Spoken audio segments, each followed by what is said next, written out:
my name is Lydia. Hello, my name is Ella. Today I will be explaining all relevant information revolving around and how to use a piece of equipment known as a mountain bike. Mountain bikes are widely used by families, OAA companies and in competition. To set up a mountain bike, you will need to collect it from storage and walk it out onto a flat surface with a high visibility jacket and a helmet.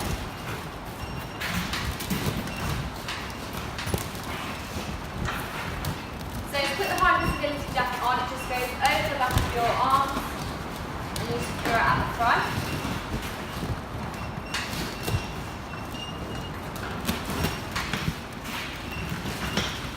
A helmet must be worn at all times while you're on the bike. This goes over your head and the straps secure under your chin. The straps need to be tight enough to keep it secure on your head, but you should be able to fit 2 fingers underneath the chin strap.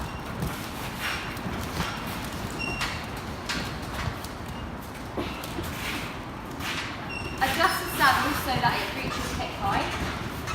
On this mountain bike, use the lever.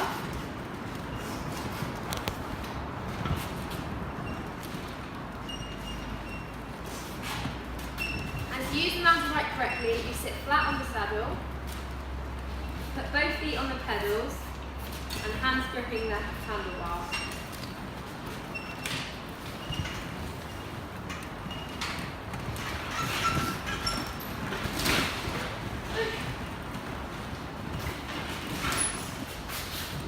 Companies who manufacture and provide mountain bikes include Giant, Santa Cruz, Trek, Yeti and many more.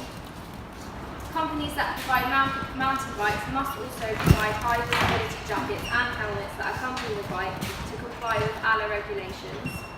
Providers must also complete thorough and correct M-checks before and after use to comply with the Health and Safety at Work Act. Instructors also using the bike should be safe when using them. M-checks ensure the bikes are safe to use and suitable for each individual. Regulation related to mountain bikes includes manufacturing standards. The mountain bike being used as an example is of a standard that meets the requirements of the CEN standards for bicycles.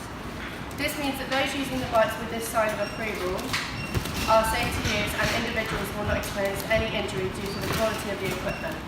Guidelines within mountain biking are set by the governing body known as British Mountain Bike Orienteering.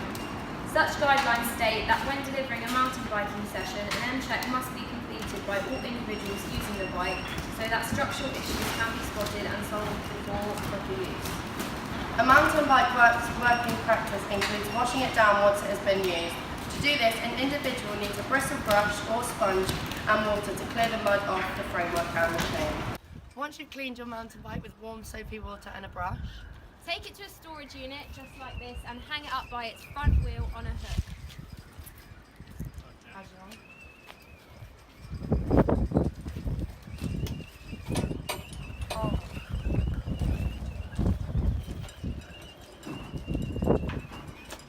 Give it enough space so that it's ready for adequate use next time. Hello, my name's Lydia and I'm going to be explaining all relevant information and how to use a piece of equipment known as a buoyancy aid. A buoyancy aid is used in numerous water-based outdoor adventurous activities. To set up a buoyancy aid, collect one that is the correct size according to your personal requirements. A small buoyancy aid is purple, which is 50 newtons, that you use if you're between 30 to 40 kilograms. A small/medium buoyancy aid is green, which is 70 newtons. You use this if you're between 40 to 70 kilograms. And a medium to large buoyancy aid is red, which is 70 newtons, which you use if you're over 70 kilograms.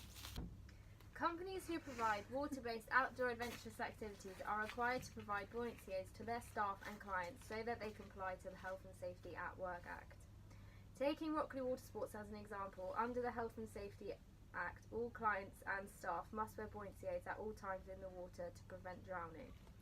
Regulation related to buoyancy aids involves personal protection equipment in order to conform with safety regulations set by national governing bodies such as the RYA. A company such as Rockley Water Sports must provide all staff with buoyancy aids as PPE to prevent staff from experiencing illness or injury at work. To deliver a water-based OAA such as sailing, providers must be approved by the appropriate national governing body. For sailing at Rockley, this would be the Royal Yachting Association. The RYA will not approve providers if they do not provide all clients and staff with appropriate buoyancy aids. These buoyancy aids must be of a manufactured standard to ensure efficient PPE. A buoyancy aid's working practice occurs manually through different means depending on the buoyancy aid's material and type. These examples are known as over-the-head and zip and clip. I'll do head first. An over-the-head buoyancy aid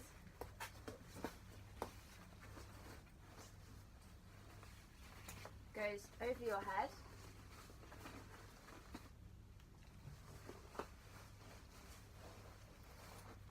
and you fasten the straps accordingly. The buoyancy aid needs to be done up tight so it does not come up in the water and prevents you from drowning. The second type of buoyancy aid is known as a zip and clip. Don't undo me.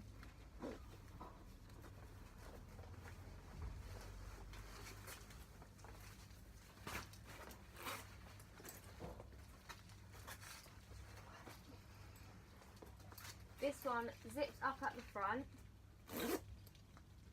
and clips as an extra measure. The same with this one, you strap it up tightly so it doesn't come up in the water. Buoyancy aids should not come up over the ears and should be tightly fitted. They should be rinsed and kept in a cool, dry area for effective future use. After rinsing, hang your buoyancy aid up, ready to dry.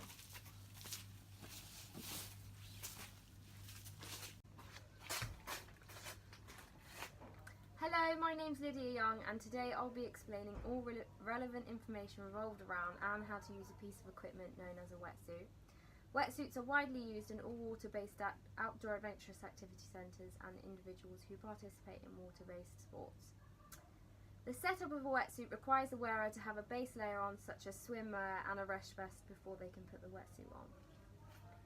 A wearer must then step into the wetsuit and pull the material upwards over their arms and legs. This example has a zip at the back, however this varies with design. For full effectiveness and insulation, the wearer must secure all zips and traps before entering the water. Companies that manufacture wetsuits include Quicksilver, Billabong, Rip Curl, O'Neill and many more. Companies that provide water-based outdoor adventurous activities are required to provide all clients with suitable wetsuits for public use and hire. The reason for this being clients should be provided with adequate PPE to comply with health and safety regulations. These regulations are put in place to prevent clients from developing hypothermia in the water and offer them a small amount of buoyancy. Guidelines within OAAs that require wetsuits are set by appropriate national governing bodies. For example, providers of sailing sessions, such as Rockley Water Sports, will conform to the guidelines set by the Royal Yachting Association. These guidelines will state that wetsuits in use must be of a high manufacturing quality in order to protect users. Such guidelines will require the wetsuits in use to meet the CEN standards to ensure that they actually provide the insulation they claim to. Working practice of wetsuits includes washing them down with cold, clean water immediately after use to wash any salt or debris from the water off. This may hinder their insulation properties. Taking off your wetsuit, rinse with cold, clean water, turn it inside out and hang it up so that it has time to dry, especially in a dry room.